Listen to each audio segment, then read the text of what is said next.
అయోధ్య రామాలయంలో జరిగిన వేల కోట్ల కానుకల చోరీపై సిబిఐతో దర్యాప్తు జరిపించాలని, ఈ విషయంలో సుప్రీంకోర్టు జోక్యం చేసుకుని భక్తుల మనోభావాలు దెబ్బతినకుండా చర్యలు తీసుకునేలా చూడాలని మాజీ కేంద్ర మంత్రి, సీనియర్ కాంగ్రెస్ నాయకుడు చింతా మోహన్ అన్నారు. స్థానిక మంజీరా హోటల్లో గురువారం జరిగిన మీడియా సమావేశంలో చింతా మోహన్ మాట్లాడుతూ అయోధ్య రామాలయం ఘటనపై ప్రధాని మోదీ నోరు విప్పాలని డిమాండ్ చేశారు.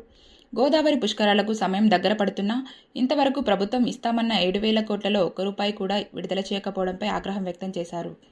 వెంటనే నిధులు విడుదల చేయాలని సీఎంతో పాటు ప్రభుత్వ ప్రధాన కార్యదర్శిని కోరారు. 12 సంవత్సరాల బీజేపీ పాలనలో అవినీతి లేదని, ఫుల్గా అవినీతి జరిగిందని ఆరోపించారు.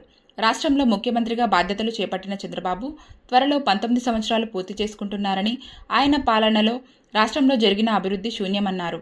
పోలీసు వ్యవస్థ పూర్తిగా కంట్రోల్ తప్పిందని, దానిని గాడిన పెట్టాలన్నారు. దేశంలో కాంగ్రెస్ పార్టీ అధికారంలోకి వచ్చిన వెంటనే రాజ్యాంగ సవరణ చేసి దళిత క్రైస్తవులకు ఎస్సీ హోదా కల్పించే బాధ్యత తాను తీసుకుంటానని తెలిపారు. దేశంలో రాష్ట్రంలో 2029లో కాంగ్రెస్ పార్టీ మళ్లీ అధికారంలోకి రావాలని ప్రజలు కోరుకుంటున్నారని అన్నారు. రెండవది భారతీయ జనతా పార్టీ పరిపాలన, మూడవది తెలుగుదేశం పార్టీ చంద్రబాబు నాయుడు గారి పరిపాలన, నాలుగవది పోలీసులు, న్యాయ వ్యవస్థ, ఐదవది దళిత క్రైస్తవులు, కాపులు. గోదావరి పుష్కరాలు దగ్గరలో ఉన్నాయి. నేను నిన్న వెళ్ళి చూశాను. పవిత్రమైనటువంటి గోదావరి జలాల్లో కల్మషం కనిపిస్తూ ఉంది. డ్రైనేజ్ వాటర్ కూడా వెళ్తూ ఉంది.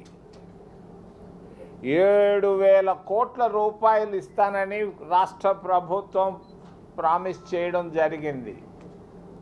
నిన్న జిల్లా కలెక్టర్ గారి రివ్యూలో ఎవరన్నా ఇస్తే పెడతామన్నట్టుగా ఉంది, కానీ ప్రభుత్వం తరఫున ఇవ్వాల్సినటువంటి 7,000 కోట్ల రూపాయలు ఇప్పటిదాకా న్యాయపైసి ఇచ్చినట్లేదు. నేను రాష్ట్ర ప్రభుత్వాన్ని, ముఖ్య కార్యదర్శి గారిని నేను డిమాండ్ చేస్తున్నాను, వెంటనే గోదావరికి చెప్పిన మాట ప్రకారంగా 7,000 కోట్ల రూపాయల్లో కనీసం 4వ భాగం అన్న ఇవ్వమని నేను డిమాండ్ చేస్తూ, ఆ డ్రైనేజ్ నీళ్లు పోవడం అనేది రేపు రాబోయేటువంటి పుష్కరాల్లో జబ్బులు వస్తాయి, జ్వరాలు వస్తాయి, కష్టాలు వస్తాయి. అంతేకాదు పోయిన పుష్కరాల్లో చాలామంది చనిపోయారు.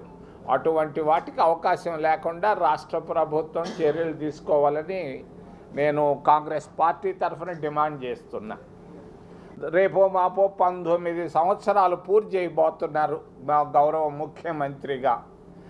అభివృద్ధి అభివృద్ధి అభివృద్ధి అంటున్నాడు. 23 లక్షల కోట్ల రూపాయలు పెట్టుబడులు తెచ్చాము అని అంటున్నాడు. నేను దాదాపుగా 23 జిల్లాలు తిరిగాను.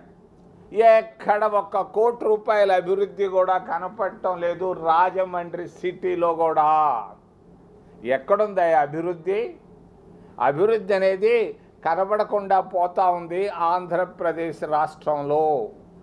నేను చంద్రబాబు నాయుడు గారికి సున్నితంగా తెలియజేస్తున్నాను, 19 సంవత్సరాల గౌరవ ముఖ్యమంత్రిగా మీరు సాధించింది ఏంటి? మీరు సాధించింది ఏదన్నా ఉంటే చెప్పమని నేను వినయంగా తెలిసిన మిత్రుడిని నేను డిమాండ్ చేస్తున్నాను.